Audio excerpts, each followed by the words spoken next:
Peace, family. It's J Coffee. So I've pulled some cards for you, the Oracle of the Black Doves of Africa. I've had this deck for a while, but I'm rapidly falling in love with it again. So yeah, I asked for whoever needs it the most. I asked for the oracles to comment on what you need to master in this lifetime. Okay, so take this how it resonates as it resonates, because these cards, if this is not resonating with you, if you do not see yourself in this reading or feel like this is what you needed to hear, then this message is not for you. If you feel all those things I said, this is your message, okay? So underneath the deck, on the bottom of the deck, you have pride, which makes me feel like what you need to master in life is the difference between pride, your pride, and your gratitude. You're being asked to master gratitude, because gratitude is the main issue. Excuse me, it's the core issue here in this card. I'm going to be reading a little bit from the book because I don't want to rush your reading. I want to really get this out. Okay, so with your core issue, which are the black cards, are the core issues. With your core issue being gratitude, I'm just going to read to you the key symbols, all right? It says key symbols. The pear symbolizes diligent effort and enlightenment. The oxen represents reliability, hard work, wealth, and power. The wheel represents the ever-changing nature of fate and fortune. Enlightenment comes from the hard work and harvesting of information and the knowledge and gratitude for what was harvested and how it came to be. So that's what is being asked of you to master in your lifetime. Gratitude, working with spirit to master gratitude, being grateful to the people who help you in your life, the lessons you learn in your life, your soul tribe, your family, your people, your wealth, whatever it is that you have harvested in this lifetime, truly being grateful for it and understanding why you should. Some questions to consider, and this is from the book. Do you really appreciate what you already have? Are you taking advantage of someone else's generosity? Are you permitting someone else to take advantage of you? Do you do for others what you want them to do for you? How can you show more gratitude?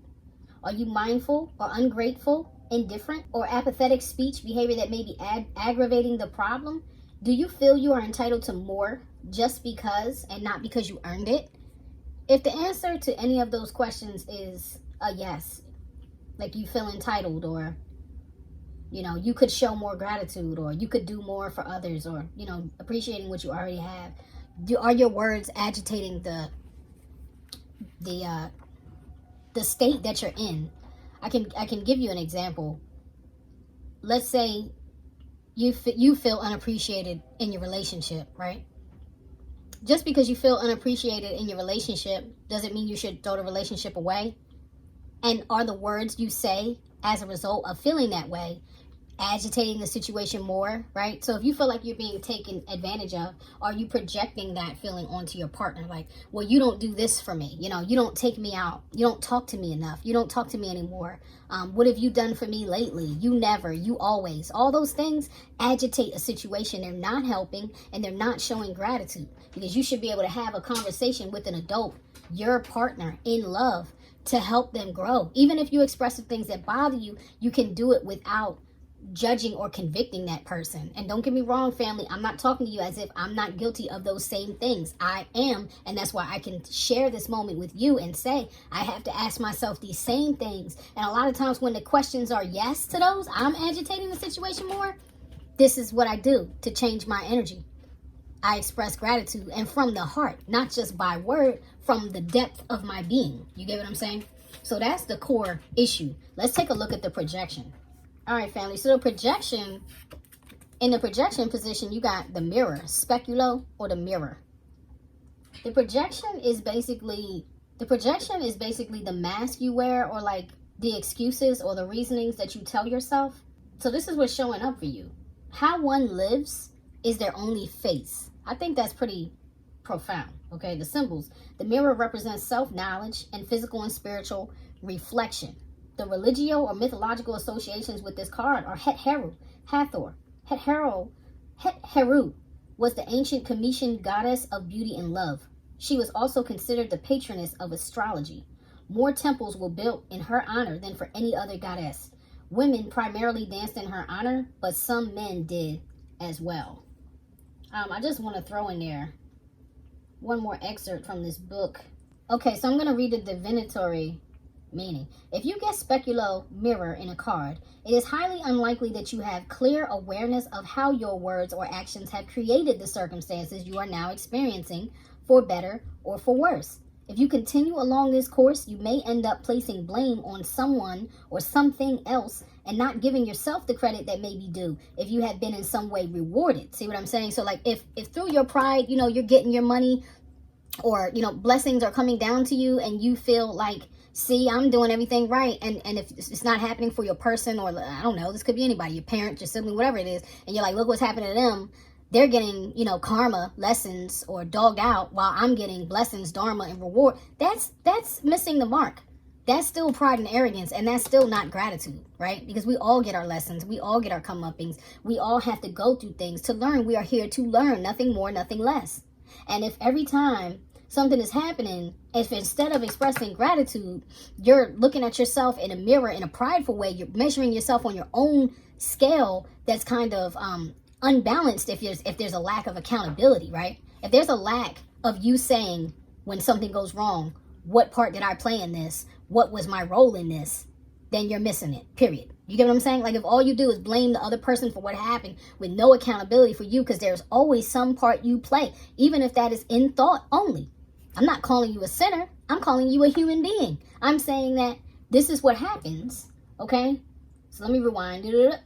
If you guess speculo mirror in a reading, it is highly unlikely that you have a clear awareness of how your words or actions have created the circumstances you are now experiencing, for better or for worse. If you continue along this line, you may end up placing blame on someone or something else, or not giving yourself credit that may be due if you have been in some way rewarded. In either case, you will miss a golden opportunity to learn what works or what doesn't work for you, plain and simple. If you have already discovered the origin of the matter within your word or deed, then this card is letting you know that there is a critical point that you have missed. Read the core card issue again. What's being missed is gratitude. What's being the blockage is pride. Okay? All right. So we're going to move on to the blue. That, by the way, this was the copper, the projection. We're going to move on to the blue, the cool action. You got Kubidita's desire. That's a cool blue lotus flower on that card, which is another word for that lotus is a lily. It's a type of lily anyway, according to this book. Passion is the nectar of the flower of life. Key symbols. The chalice of wine represents the acceptance and satiation of desire. The blue lotus represents the ability to achieve unimaginable states of pleasure. Okay then. Interesting. Okay. The religio-mythological associations with this card are Katesh, Kwadesh, Kudshu. Katesh was the Canaanite, Sumerian, Chemician goddess of nature, sexual pleasure, eroticism, and ecstasy. Her rituals included sex transmutation practices, so-called sex magic. Kadesh, now modern-day Syria, was the name of the city where she was worshipped, and it was also a term that meant consecrated or consecrated to the service of Ishtar. After the advent of patriarchal control, the word came to mean whore. Katesh's priestesses were called the Quadistum, okay? Don't get all bent out of shape about the word, okay? The divinatory meaning. What this is asking you to do. This is the action card. This is a cool action card, okay? Dare if you want it. If whatever you are currently doing will not help you attain it, then you must do something else. If there are people in your circle that are trying to discourage you from what you desire, then find a new circle. If that is not possible, then refuse to discuss your desire while you work on attaining it. Your dreams are sacred. No one or no thing has the right to negate, defile, or molest them. I'm feeling that, family. This is saying if you can dare to dream it, you can achieve it. And this is the cool action. So this is kind of like what you need to start, the way of mind you need to start, the way of mind you need to begin to embody, okay? The train of thought you need to start adapting and adjusting is, if you want it, you can have it, but you must dare to dream it in order to bring it through. This is the hot action card, the red card. This is aggression, and this is befitting. I'm doing this reading during Scorpio season, and there's that big old scorpion on that card. I don't know if you can see that. This light's kind of, it makes me think of Clash of the Titans, when, I can't think of the villain's name. I cannot think of his name. But the one that when he bled, his blood turned into scorpions. Yeah. How the arrows are all coming at them. Aggression, okay? Not Perseus, the other one. All right, anyway, let's stick with this. Okay, slash and burn for richer fields. This is telling you, look, all of this is telling you, mow this down, right? Mow down your pride and mow down, burn, get rid of, discard, detach from, don't deal with the people who are trying to shut down your visions. Because clearly, if you're feeling in your pride, that's a form of insecurity, and it may have caused you to be defensive. This makes me think of a Seven of Wands card with all of this around. Okay, but this is an instruction card. This is an action card. So key symbol, the scorpion represents aggression against attack. See? An unceasing battle until the very end. This card is telling you you're going to have to fight for it. You're going to have to dare to dream it, and then you're going to have to aggressively go after it and fight for it. All right? Religio-mythological association, Amut. Amut was the Cometian goddess of divine retribution. In the Pert Em Heru, or the book of coming forth by day, aka the book of the dead. Amut awaited the judgment of the deceased. If a person was found not to be in alignment with Ma'at, the truth, Amut would devour the person's soul, thereby extinguishing them completely out of existence. That's what I'm saying. Divine meaning, destroy any and all obstacles to the attainment of your goal. Force is warranted at this time. Family, if that is your reading, you are being told to get on it. Get on it. All right, I hope this enriches your life. I wish you the best. Peace.